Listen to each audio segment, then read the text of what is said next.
le roi est dans les champs, on peut lui parler. Rosh Hashanah, il rentre dans son palais, il me dit je suis le roi, elle va voir le roi après. Alors Baruch Hashem, il y a l'enfer. Et l'enfer, ça nettoie. T'as changé Baba Kama pour un film. Pauvre type. Je dis Hachem, j'ai péché, je regrette, j'arrête. C'est si dur. C'est bête.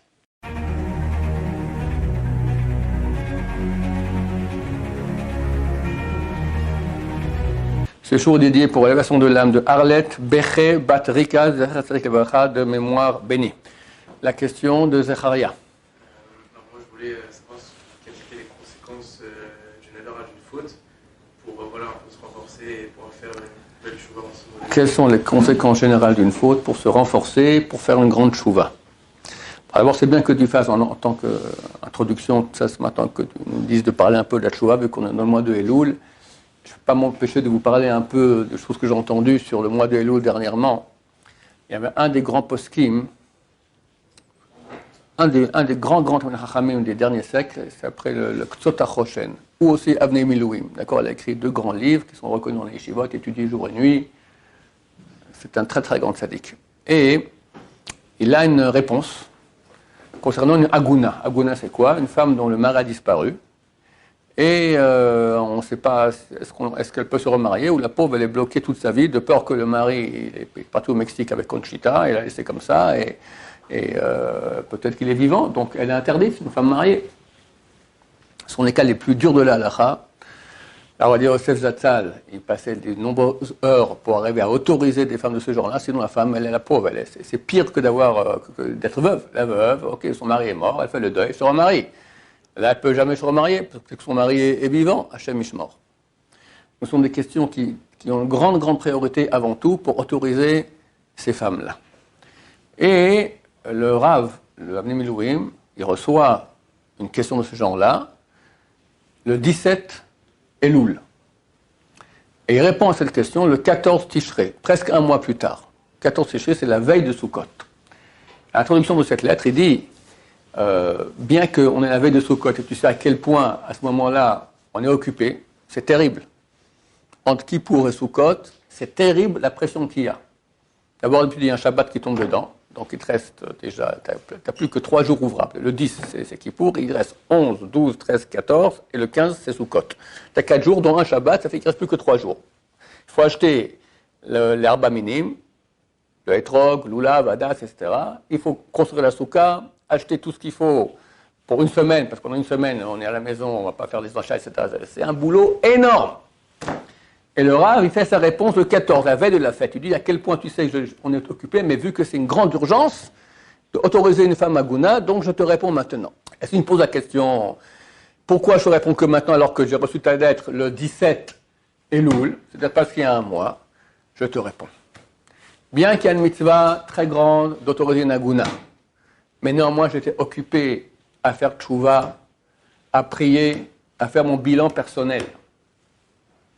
Et là, c'est incompréhensible. Je veux dire, qu'est-ce que tu as de plus grand qu'autoriser une aguna? D'abord, pour faire cela, il faut étudier la Torah. Donc, tu étudies la Torah, tu fais une mitzvah la plus grande de toutes les mitzvot. Et bien, Iyun avait profondément, c'est l'étude la super plus importante qu'il puisse y avoir.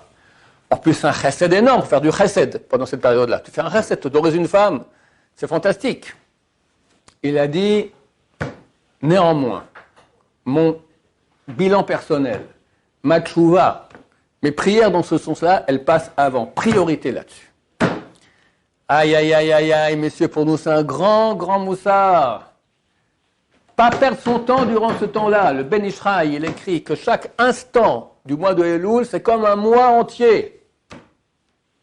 Il écrit à son élève, je te réponds maintenant, lui, le Ben Ishraï écrit aussi une réponse à son élève, il dit, je te réponds bien que c'est Elul, et que sache qu'en Elul, on est très occupé à faire tchouva parce que chaque instant vaut comme un mois entier. Il dit que Elul, c'est le cœur et le cerveau de toute l'année. L'année, c'est tous les membres, d'accord? Alors quelqu'un est malade d'un membre, ok, c'est pas bien, mais bon, ça se soigne. Mais si c'est le cœur ou la tête qui est malade, c'est fini, le type il est KO. Donc, l'essentiel de l'année maintenant est en train de se vivre maintenant pendant Elul. Il y avait le mashgiach de la yeshiva de Kol Torah, il s'appelle le Rav Gedalia Chasman. et il va à la prière pour Rosh Hashanah accompagné par son élève. Ils viennent beaucoup plus tôt à la synagogue se préparer, etc. Sur la route, son élève lui dit, Kodara, donne-moi un petit chizouk comme ça, nous renforcer pour Rosh Hashanah. Je lui dis, mon cher ami, Rosh Hashanah c'est dans 2 heures, il y a encore 2 heures de Elul, profitons de Elul. Elul! Comme je dis dans un autre cours, un océan de rachamim, de miséricorde. Le Balatania, il dit qu'en Elul, Dieu vient dans les champs, le roi est dans les champs, on peut lui parler. Rosh Hashanah, il rentre dans son palais, il dit je suis le roi, elle va voir le roi après. Enfin, une lettre écrite, ça passe sur le secrétaire, qui passe sur le machin, tatati, tatata, à la fin, peut-être t'es reçu et encore t'as 1 minute 30. Là, il est dans les champs, le roi est parmi nous. Alors tu me demandes maintenant de parler plus. Bon, il faut connaître la gravité des péchés, c'est vrai. Le problème essentiel est le suivant, c'est que on n'a aucune idée, hélas, de la puissance des mitzvot. Parce que Dieu nous aime énormément, plus que tout. A créé le monde entier, rien que pour qu'on puisse faire des mitzvot et se lier à Dieu. Et il veut nous donner le plus grand cadeau qu'il puisse y avoir, c'est lui-même. Quand on fait une mitzvah, on reçoit en nous des parties divines éternelles. On devient éternel. On investit dans une réalité qui devient la mienne, éternelle. Comme on dit dans la prière de Rosh Hashanah et de Kippour, qui ata Hashem Elokeinu emet, car à toi l'éternel notre Dieu, tu es emet, tu es vrai, ou devarcha emet vekayam laad, et ta parole elle est vraie et éternelle. C'est ce qu'on dit juste avant la bracha, Rosh Hashanah et à Kippour. Car tu es Emet. Emet signifie réel. Il y a tellement de mensonges dans le monde, aujourd'hui surtout. Quelqu'un m'a dit vraiment qu'on ne peut plus compter sur rien, sur personne. Il n'y a que du mensonge partout. La seule chose qui est Emet, qui est vraiment, c'est Hachem. Elle est. Chaque chose est. Un peu. Ce papier, il est. Combien de temps il va être? Allez, dans 2 mois, il est dans la poubelle. Cette table, elle est 5 ou 10 ans. Ce bâtiment, elle est peut-être 1 siècle. Nous, pas beaucoup plus. L'univers, au bout d'un moment, fini. Qu'est-ce qui va rester? Que Hachem. Et celui qui s'est branché avec Hachem. Éternel, dans une jouissance, Dieu veut que nous donner. Jouissance éternelle et sans fin, sans fin. Dans l'âme bas, on monte sans cesse, sans cesse, sans cesse. Tous les jours sont 24 heures plus intenses que... Tous les jours sont 24 fois plus intenses que le jour d'avant. Alors, fais le calcul sur une semaine, 24 à la puissance 7, combien ça fait? Et vas-y maintenant, sur 1 milliard d'années, d'accord? Parce que Dieu est infini. Dieu a voulu que cela nous appartienne par nous-mêmes, pas nous donner gratuit. Que moi-même je sois le responsable et le vrai propriétaire de ces choses que j'ai acquises. Pour cela, il a créé des empêchements.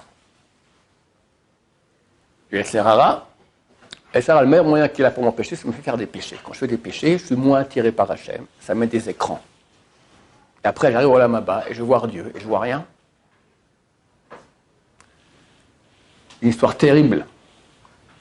Il est arrivé dans une ville qu'un type, il avait une usine, et il voyait que chaque matin, il manquait quelques sacs. Un voleur vient la nuit. Il s'est caché dans l'usine, et il voit à 1h du matin, comme ça, la porte qui saute avec le voleur qui prend. Et il voit qui c'est. C'est un des grands personnes honorables de la ville qui vient et qui vole. Bon, il a dénoncé, etc. Ce type honorable, pendant 1 an, n'est pas sorti de chez lui. La honte. Toi, tu voles. Il n'est pas osé sortir de chez lui. Après 1 an, petite sortie, 5 minutes, il revient.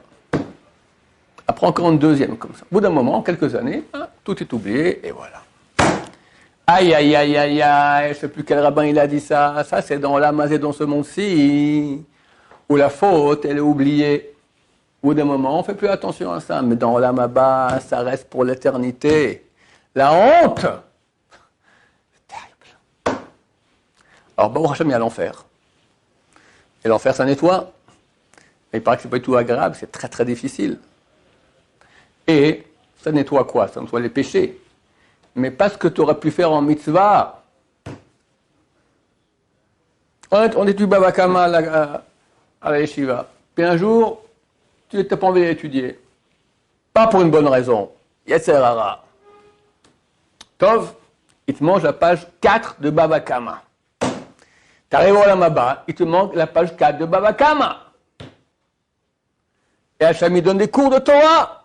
Et parmi les 36 sujets qu'il donne, il y a Bava Kama. Et chaque fois qu'on arrive à la page 4 de Bava Kama, l'appareil s'éteint. Et tout le monde kiffe. Et toi, tu as kiffé les autres pages. La page 3, tu étais là. La page 5, Bava Kama, ça te manque. Bon, une fois, 2 fois, 10 fois pour l'éternité. Le regret. Mais on dit, mais pourquoi? Ouais, Yetzer hara. Je vais aller voir un film, pauvre type. Tu as traduit, tu as changé Bava Kama pour un film. Pauvre type. Oui, pauvre type. Et tu tapes la tête dans les murs.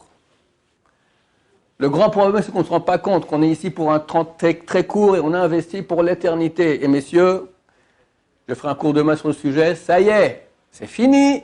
C'est fini. C'est maintenant. Ça a pété. C'est incessamment sous peu. Ça, tout le monde le dit. Mais Hachem, il est bon.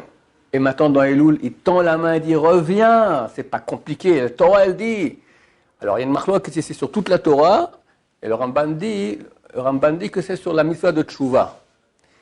Que cette chose n'est pas éloignée de toi, dans ton cœur et dans ta bouche. Cette mitzvah n'est pas éloignée de toi, dans ton cœur et dans ta bouche. Dis Hachem, j'ai péché, je regrette, j'arrête. C'est si dur. C'est bête.